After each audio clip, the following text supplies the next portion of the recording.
Our first bill is House File 3499. And would you like to move your bill, Representative Brand? Yes, Mr. Chair, that's my motion, is I move the bill to judiciary. Okay. And I understand you have an amendment? I do have an amendment that I'd like to attach to this bill as well. Okay. Can you talk about the A1 amendment? Yes, Mr. Chair, the amendment, the A1 amendment that I have offered today includes another bill. We have kind of a situation going on where judiciary is starting to see a lot of civil penalty type bills going to their committee, and of course with deadlines coming up. The chair asked that we condense two bills into one for ease and efficiency.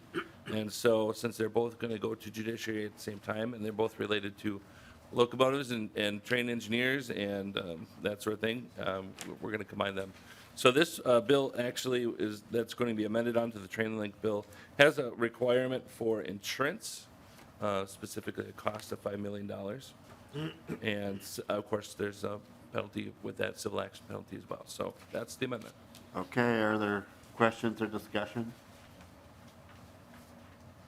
Okay, all those in favor of the A1 amendment signify by saying aye. Aye. All opposed, the motion prevails. So to your bill as amended, Representative Brown. Thank you, Mr. Chair. I'd like to take a moment just to kind of frame today, because these bills all have to do with railroad safety in one aspect or another. I want to start by setting the tone that these bills are both public safety and also worker safety as well. As we discuss the merits of each, please consider that public safety and worker safety apply not to just our individual districts, but rather across the entire state. In 2023, train derailments increased by 13.5% in Minnesota.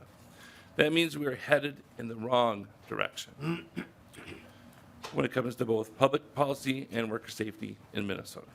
I believe that these bills will reduce the risk of environmental harm and that of potential endangerment to communities with rail lines passing through them. Now to the bill 3499. In the years since Joel Mueller first stepped into his first locomotive, trains have only gotten longer. 15,000 feet of train is quite a lot of product, metal, fuel, and other items included, but also a lot of potential for things to go wrong. In my district, trains are so long that they block portions of highway from Kasota to Mankato at the train yard and across several intersections along that way. This could sever the link between EMS and a patient in trouble, or in some cases, a larger than normal derailment, like what happened near Raymond, Minnesota last year. We might be familiar with Raymond, maybe not. That was a situation in which a piece of track broke, causing the derailment.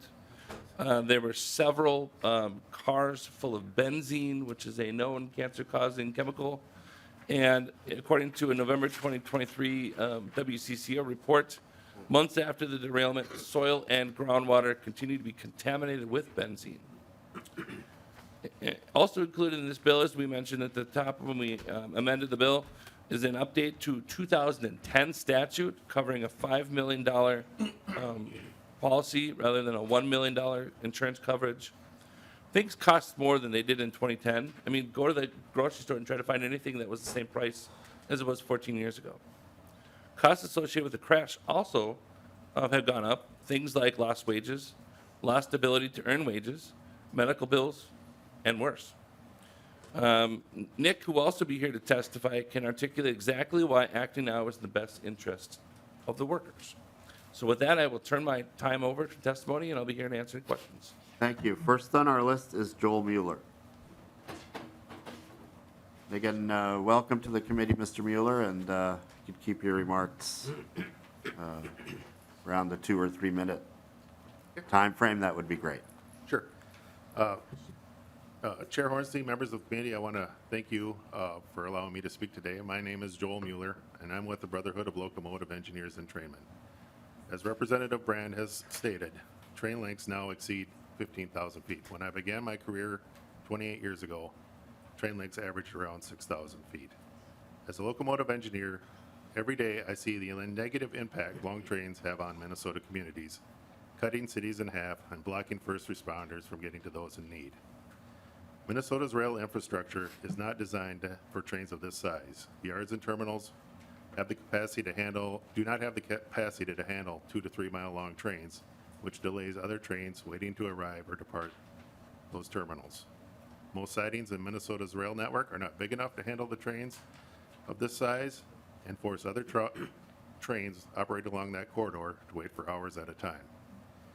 It has been documented in Surface Transportation Board hearings that congestion within the rail network has frustrated rail customers due to poor service.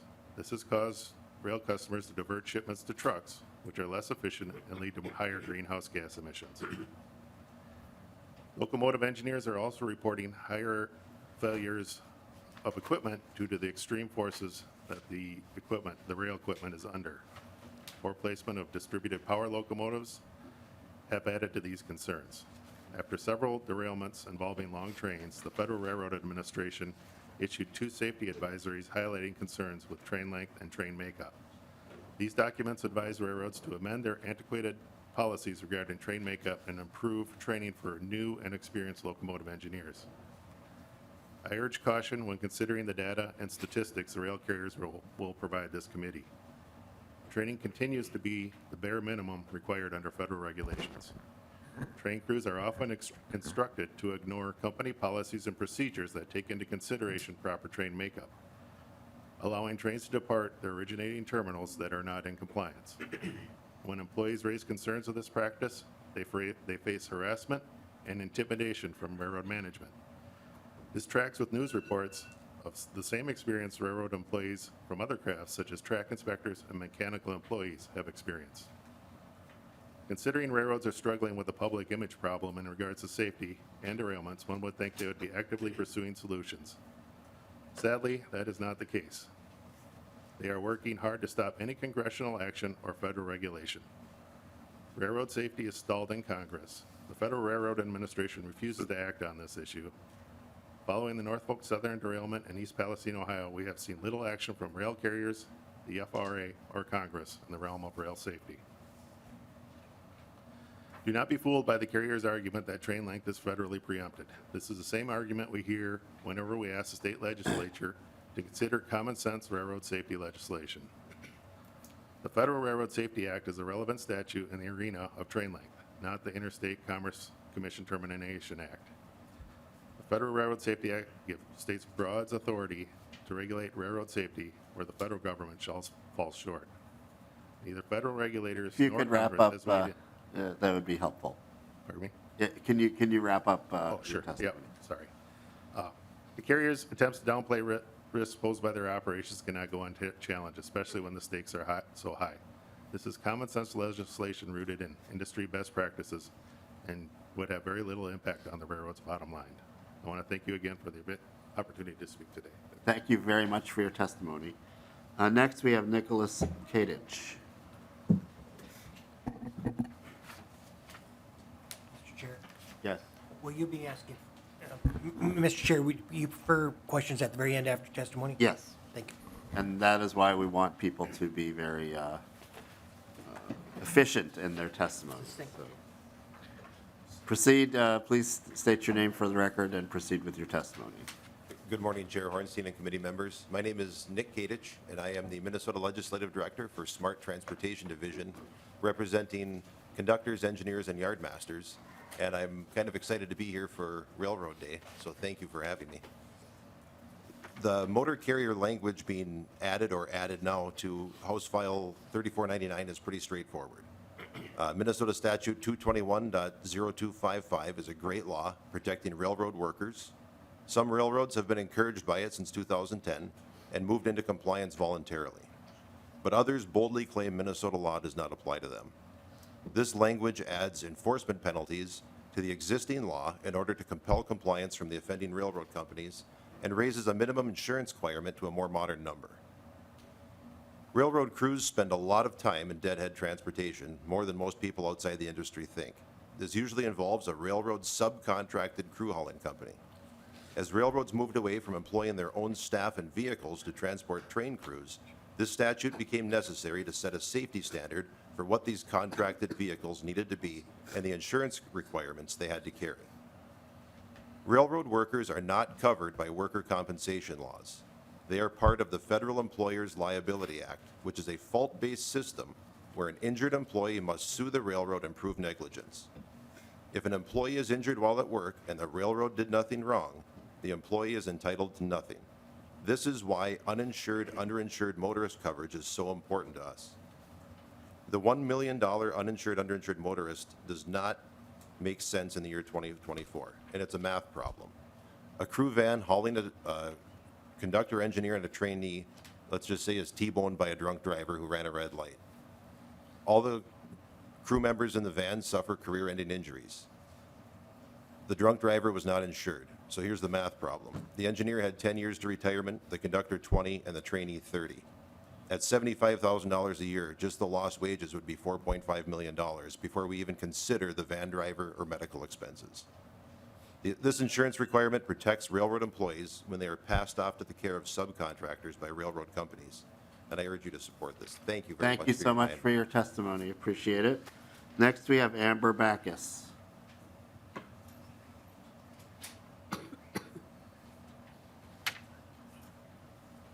Welcome to the committee. Please state your name for the record and proceed.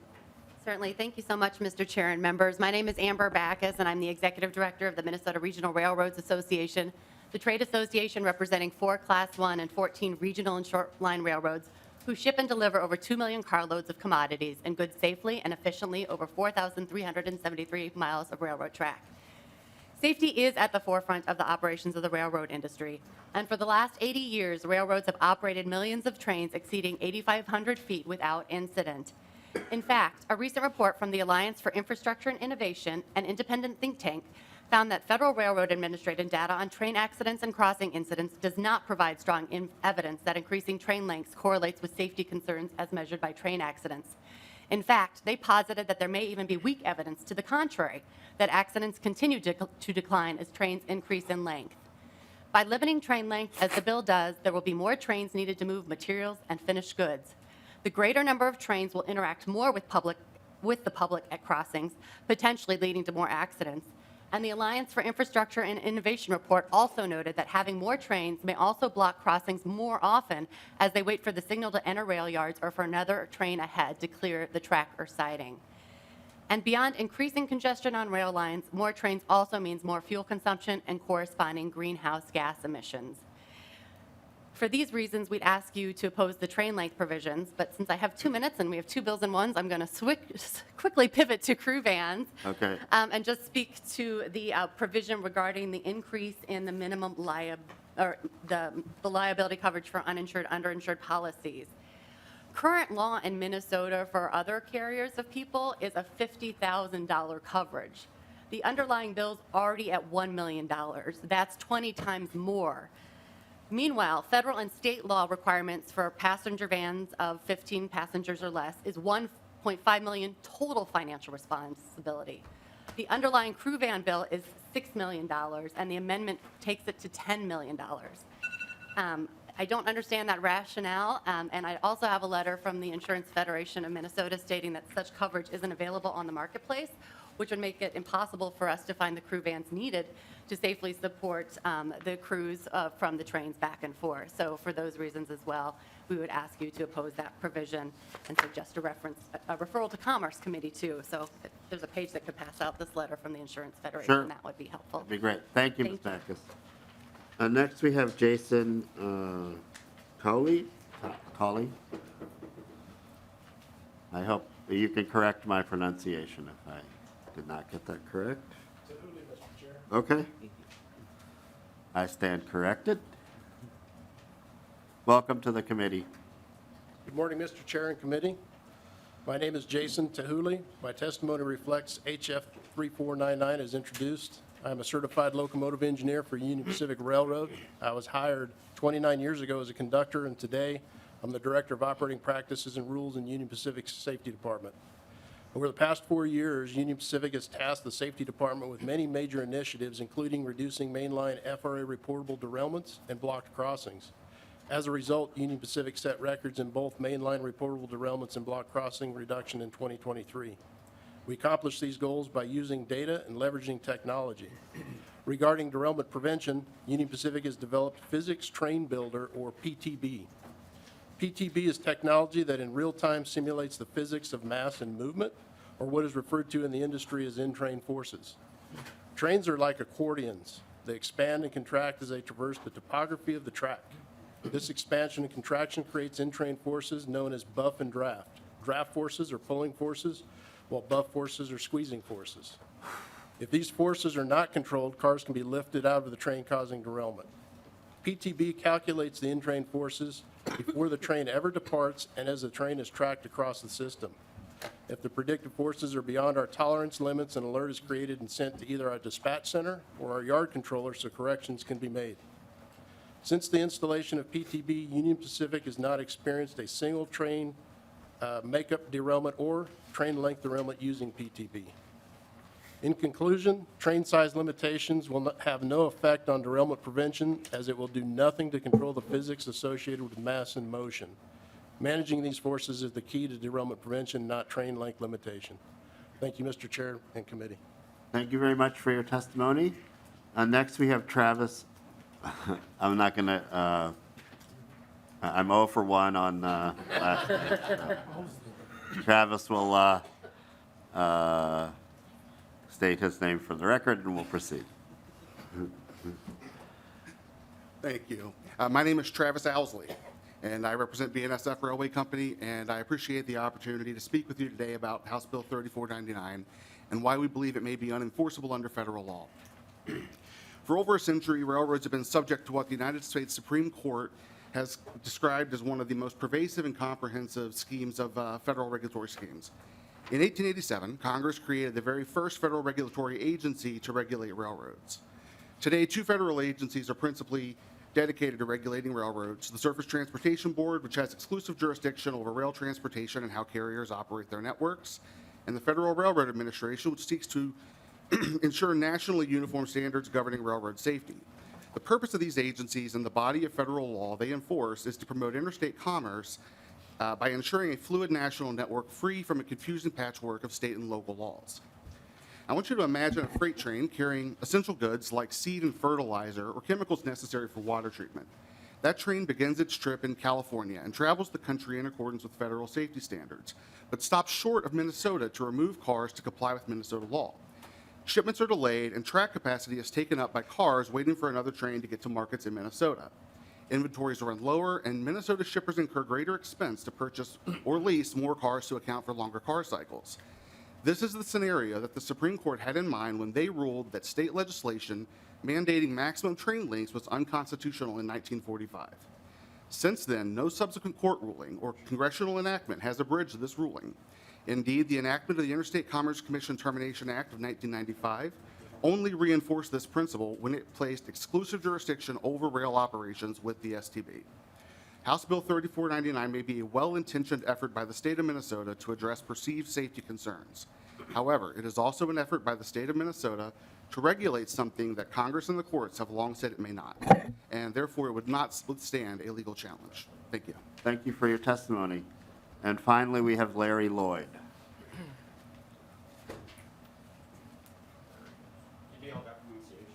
Yes, I was confident on that one. Good morning, Mr. Chairman, members of the committee. My name is Larry Lloyd. I'm with Canadian Pacific Kansas City Railroad. I'm here to discuss and highlight our opposition to File 3499. Safety is a core principle at CPKC and foundational to everything we do. Operating safely is fundamental to our decision-making at every level of the company. It drives our disciplined operating practices, our capital investment, and our company culture. CPKC has invested consistently over time to enable the safe and efficient operation of long trains. Since 2013, our average train length has increased 28%, but our train accident frequency rate has decreased 45% during that time, from 1.8 to less than 1 incident per million train miles traveled. CPKC has a sophisticated train dynamic simulation process to support train and track design. Our electronic marshaling system verifies train builds based on length, tonnage, sequencing, and routing. The assertion that trains have increased up to 15,000 feet in many cases is simply not rooted in reality and not backed by data. CPKC limits our train length to 14,000 feet for distributed power and 10,000 feet for conventional operations. Our average intercity train length is 7,609 feet, nowhere near the claim of 15,000 feet. CPKC rules for manifest trains, trains that are made up of multiple types of freight, require speed and dynamic braking restrictions based on tonnage and operating territory. CPKC automatically monitors trains and train builds using automated simulators and continues to build out AI and algorithms. We have a diverse suite of wayside detectors that ensure the mechanical integrity of the equipment and actively monitor of engineering actions and operational alerts to ensure compliance. Our commitment to safe operation of longer trains doesn't just take into account their safe building and operation, though. Rather, CPKC's approach is holistic and strives to ensure minimal community impact while protecting our industry-leading Amtrak host relationship. Block crossings are mitigated through operational planning, controlled train meets, training and dedicated operating roles, and we take block crossing complaints very seriously and work to address each one we receive. CPKC has a strong relationship with Amtrak and has been its strongest host railroad year over year, earning us an A rating for on-time performance by Amtrak's own metrics. We are a host railroad on a number of Amtrak services and have made commitments to increase and initiate new Amtrak services, especially in Minnesota. CPKC's operations of longer trains do not interfere with our ability to be Amtrak's strongest host. Regardless, the legislation's negative impact to our customers, communities, and its negative impact to Amtrak service cannot be understated. If train lengths are arbitrarily limited, the detailed planning and data that goes into building trains to ensure that capacity is preserved will be impacted. A simple, artificial, and unscientific restriction on train length will lead to an increase in the number of trains on the network, which will lead to a less capacity for customer shipments, less capacity for Amtrak, and increased congestion for everyone else. Thank you very much, Mr. Chairman and members, for your time. Thank you so much. Representative Petersburg. Thank you, Mr. Chair, and because this has gotten a little longer than I know anticipated, I'm not going to ask questions, but rather a few statements. You're going to be moving this to civil law? Judiciary. Judiciary. So I would request a roll call for that. Okay. So that I don't forget to say that. Second of all, there's some parts of this bill that I think are actually good, and it's something we should be doing. You remember a few years ago, we worked on this idea of getting crews back and forth to the rail engines and so forth. Unfortunately, there weren't any penalties for somebody that doesn't comply with that. So I think that part of it has some validity to that. But we've heard other testimony about the possibility of the liability cost and insurances and so forth. And we heard about the cost of loss of wages for the rail engineers and conductors and so forth. Unfortunately, what we didn't hear was the other liability issues that are related to it. So when somebody is still employed by a company, there's also work comp, there's long-term disability, there'll be Social Security if that's the case. That will also add on to the wages into the future. So we have to be cautious about just assuming that the limitation is there, because we don't know that all those circumstances are going to happen. In regards to train lengths as well, one of the things that I'm very much aware of is all businesses, no matter who it is, even trucking firms, have gotten longer trailers, gone to double trailers, and we have gotten skill levels up to the point of dealing with them. But what we do know is that, generally speaking, any business is going to be very leery about adding more risk to themselves as well.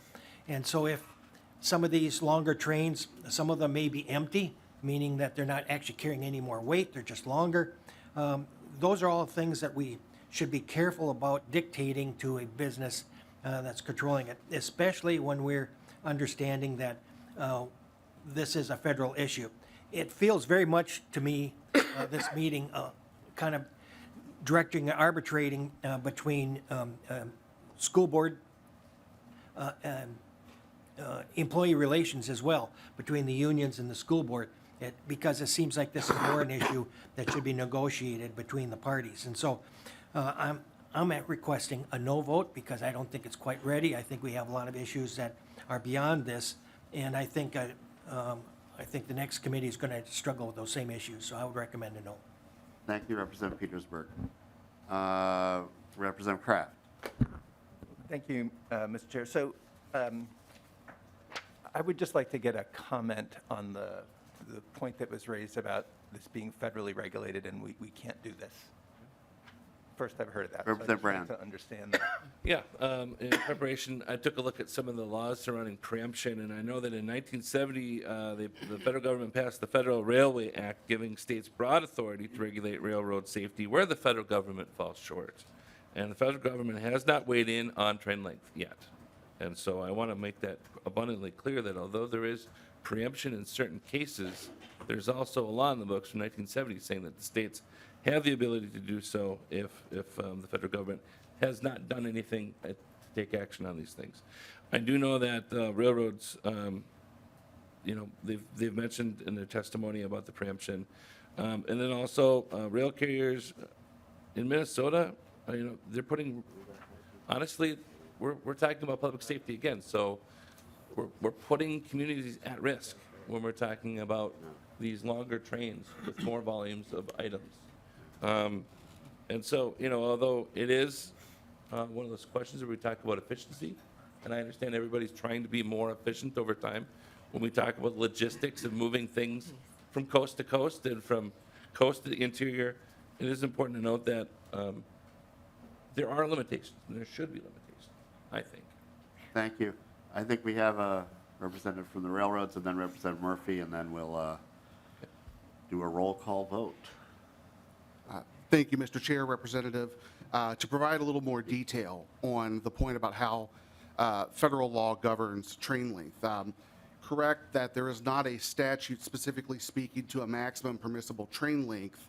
However, there is a U.S. Supreme Court directly on point on this issue, finding that state laws that seek to govern or limit train lengths is inconsistent and contravened by the Commerce Clause of the U.S. Constitution.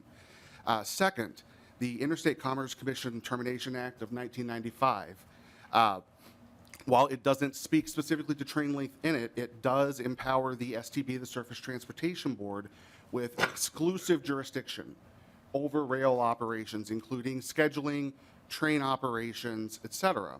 And so while there's not a direct conflict preemption point here, there is a point of jurisdiction that the only agency that could come in and sort of do this would be the STB pursuant to the jurisdictional statute in the ICTA. Thank you. Okay. Representative Murphy. Thank you, Mr. Chair. I just wanted to comment, there's a couple people talked about the safety already being there. The technology is following us too, so that's important. But something that no one's really talked about is just the change to commerce.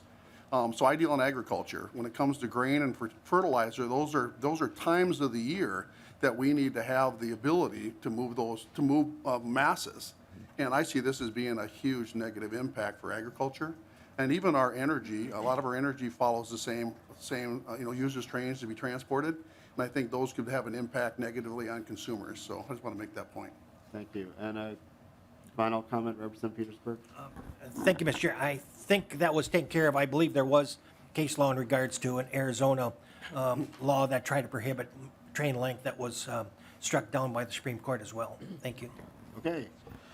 Representative Brand, would you like to renew your motion? Representative Kraft. Mr. Chair, so are these kind of issues things that they'll delve into more in judiciary? Yeah. Okay. Some of the ones around preemption, et cetera. Okay, thank you. Okay. Representative Brand. Yep. To your motion. I renew my motion to bring this bill forward to judiciary. I ask for a green vote today for more than just public safety, but also for worker safety as well. So the motion is to have House File 3499 as amended be re-referred to the Judiciary, Finance, and Civil Law Committee, and there is a roll call having been requested. Chair Hornstein. Aye. Chair Hornstein, aye. Vice Chair Tabke. Aye. Vice Chair Tabke, aye. Lead Petersburg. No. Lead Petersburg, no. Representative Brand. Aye. Representative Brand, aye. Representative Elkins. Aye. Representative Elkins, aye. Representative Fogelman. No. Representative Fogelman, no. Representative Hudella. No. Representative Hudella, no. Representative Cagle. Representative Cagle, aye. Representative Kraft. Aye. Representative Kraft, aye. Representative Murphy. No. Representative Murphy, no. Representative Nelson. Aye. Representative Nelson, aye. Representative Norris. Aye. Representative Norris, aye. Representative Olson. No. Representative Olson, no. Representative Centimero. Aye. Representative Centimero, aye.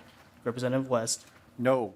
Representative West, no. Mr. Chair, the ayes are 9, the nays are 6. Okay, thank you very much. You're on your way to judiciary.